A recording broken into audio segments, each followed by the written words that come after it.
Assalamualaikum warahmatullahi wabarakatuh. Sudahkah Anda syukuri karunia Tuhan hari ini?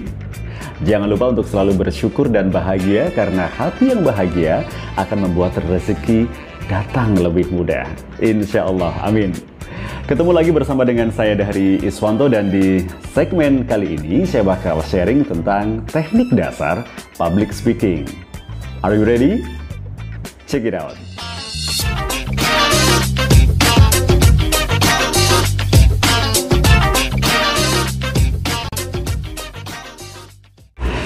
Teman-teman, ketika kita berbicara tentang public speaking, sebenarnya ada dua inti dalam public speaking. Yang pertama adalah look atau penampilan, dan yang kedua adalah audio atau suara. Dan kedua hal tadi kemudian dikembangkan menjadi 4 hal. Yang pertama adalah self-confidence atau percaya diri, kedua adalah teknik vokal, ketiga gesture atau bahasa tubuh, dan yang keempat adalah komunikatif. Oke, teman-teman, kita bahas satu persatu. Yang pertama, percaya diri atau self-confidence. Menurut saya, percaya diri ini adalah hal yang sangat wajib ada dalam diri seorang public speaker.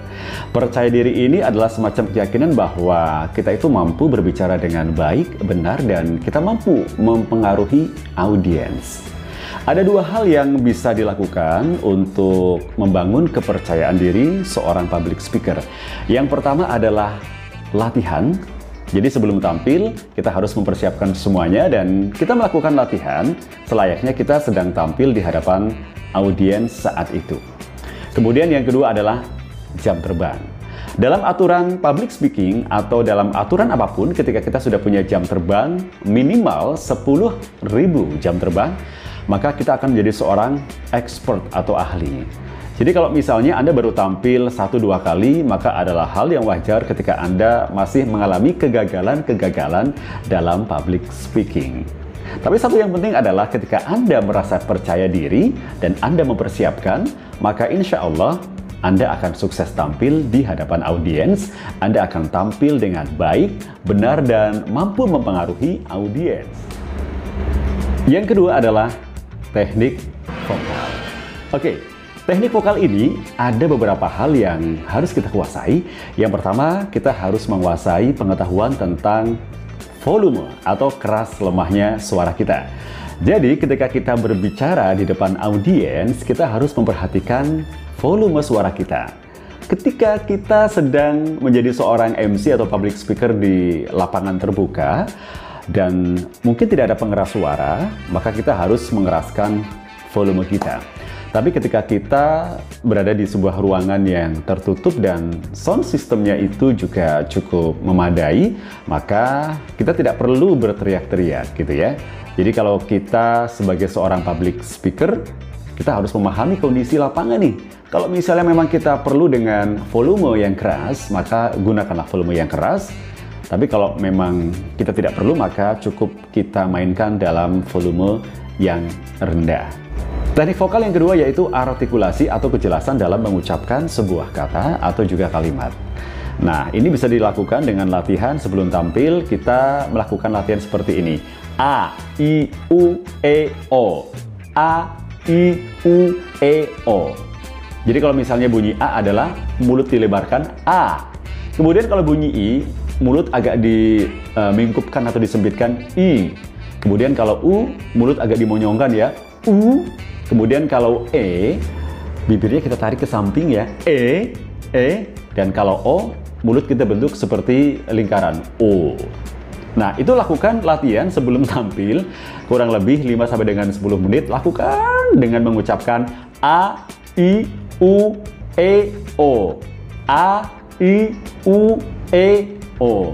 Seperti itu terus ya, sampai terasa lemas mulut kita, sehingga kita lebih mudah mengucapkan A, I, U, E, O dengan baik. Teknik vokal selanjutnya adalah intonasi atau naik turunnya nada. Nah, ini penting sekali supaya audiens itu tidak mengalami kejenuhan dalam mendengarkan suara kita. Akan tidak asik sekali ketika kita berbicara selalu dengan nada tinggi terus. Jadi saudara-saudara, kalau kita sekarang ini sedang mengalami krisis karena pandemi COVID-19, maka kita harus selalu berupaya positive thinking, melakukan terobosan-terobosan supaya kita bisa survive. Nah, bisa kebayang nggak kalau misalnya dari awal ngomong sampai dengan selesai, kita selalu pakai nada tinggi, maka yang ada adalah audiens tuh capek. Atau misalnya kita dari awal sampai dengan selesai kita pakai nada seperti ini. Baiklah audiens yang saya hormati, marilah kita bersama-sama di masa krisis pandemi COVID-19 ini untuk selalu berupaya melakukan terobosan-terobosan untuk bisa bertahan dari krisis ini, dan kita akan menjadi pemenang. Itu pun tidak asik. Karena apa? Karena yang mendengarkan akan menjadi ngantuk atau juga lemas. Jadi sebaiknya adalah kita gunakan naik turunnya nada itu secara variatif. Misalnya begini. Oke, hadirin yang berbahagia, kita tahu bahwa saat ini kita sedang dalam kondisi krisis gara-gara COVID-19. Nah, kita harus selalu berjuang, kita harus selalu membuat terobosan-terobosan supaya bisa kita keluar dari krisis ini. Dan saya yakin ketika kita optimis, maka kita akan jadi pemenang. Jadi seperti itu contohnya ya, penggunaan intonasi secara bervariatif. Dan teknik vokal yang keempat adalah passing atau speed of speak. Jadi kecepatan dalam berbicara. Ketika kita menjadi seorang public speaker, kita juga tidak boleh melakukan yang namanya ngomong terlalu cepat atau ngomong terlalu lambat. Ngomong terlalu cepat contohnya adalah seperti ini. Hai, halo apa kabar semuanya? Ketemu lagi bersama dengan kami dalam acara yang sudah ditunggu-tunggu, yaitu acara Festival Makan Mie Goreng se-Asia Tenggara. Dan jangan lupa, di acara ini kita juga akan memberikan hadiah yang sangat banyak sekali. Di antaranya adalah sepeda motor, ada TV, ada kulkas, ada kompor gas, dan ada kipas angin. Jadi buat Anda jangan sampai Anda itu pergi dari acara ini sebelum acara selesai. Nah, itu adalah contoh kita ngomong terlalu cepat, ya. Ataupun kita ketika ngomong terlalu lambat. Baik, hadirin yang terhormat, di acara ini kita akan disuguhi oleh seorang pembicara yang akan memberikan ilmu yang bermanfaat untuk kita. Bisa kebayang nggak kalau misalnya kita sebagai seorang pembicara, kita ngomongnya pelan seperti itu? Pasti audiens akan ngantuk dan mungkin mereka akan meninggalkan kita. Teknik dasar yang ketiga dalam public speaking yaitu gesture atau bahasa tubuh. Jadi kalau kita berbicara di depan audiens, kita itu jangan sampai terlihat kaku, kita diem, badan diem, tangan diem, kepala diem gitu ya. Jadi lakukanlah gerakan-gerakan di kepala, kemudian juga di tangan, sehingga audiens akan merasa lebih mendapatkan emosi dari apa yang kita sampaikan. Seorang pakar komunikasi yaitu Albert Mehrabian mengatakan bahwa dalam komunikasi ternyata gesture atau bahasa tubuh itu mempengaruhi 55%. Sementara kata-kata itu hanya pengaruhnya 7% dan suara itu hanya berpengaruh sekitar 32%. Jadi ketika Anda berbicara di depan publik atau di depan audiens yang banyak, jangan sampai Anda itu kaku, tegang gitu ya. Jadi bahasa tubuh harus Anda lakukan, bisa dengan menganggukkan kepala atau juga memutarkan mata ke kanan ke kiri sambil tangan juga bergerak sesuai dengan apa yang kita sampaikan ya.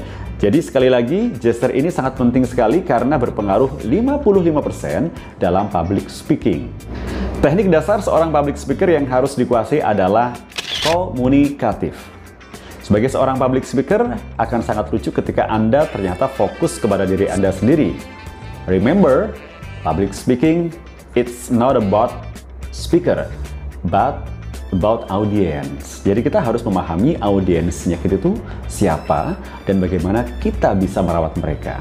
Komunikasi kita dengan audiens bisa kita lakukan dengan memberikan pertanyaan-pertanyaan yang ringan dan juga spesifik. Dengan itu adalah seputar keseharian mereka. Misalnya, Bapak gimana? Udah sarapan tadi? Atau Ibu, gimana kabar suami?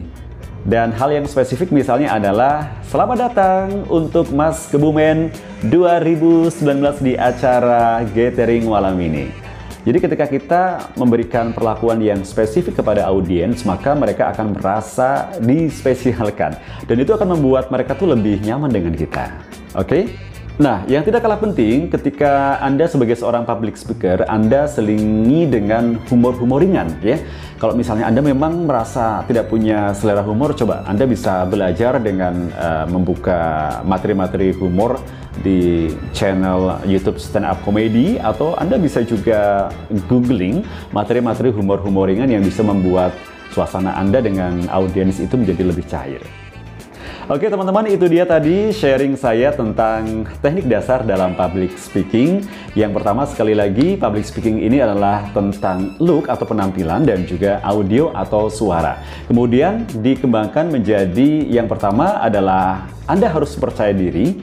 Anda harus merasa bahwa Anda mampu berbicara dengan baik dan benar dan mampu mempengaruhi audiens. Kemudian yang kedua adalah teknik vokal. Ini juga harus Anda kuasai mengenai artikulasi, intonasi, speed of speak, dan juga volume.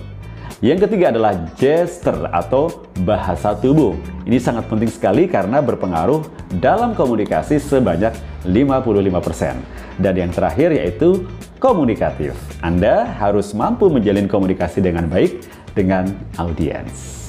Segitu dulu tips dari saya di Share and Tips untuk edisi kali ini, dan insya Allah saya bakal kembali lagi dengan tips yang lain seputar MC dan public speaking. Dari Iswanto, signing out and bye-bye. Wassalamualaikum warahmatullahi wabarakatuh.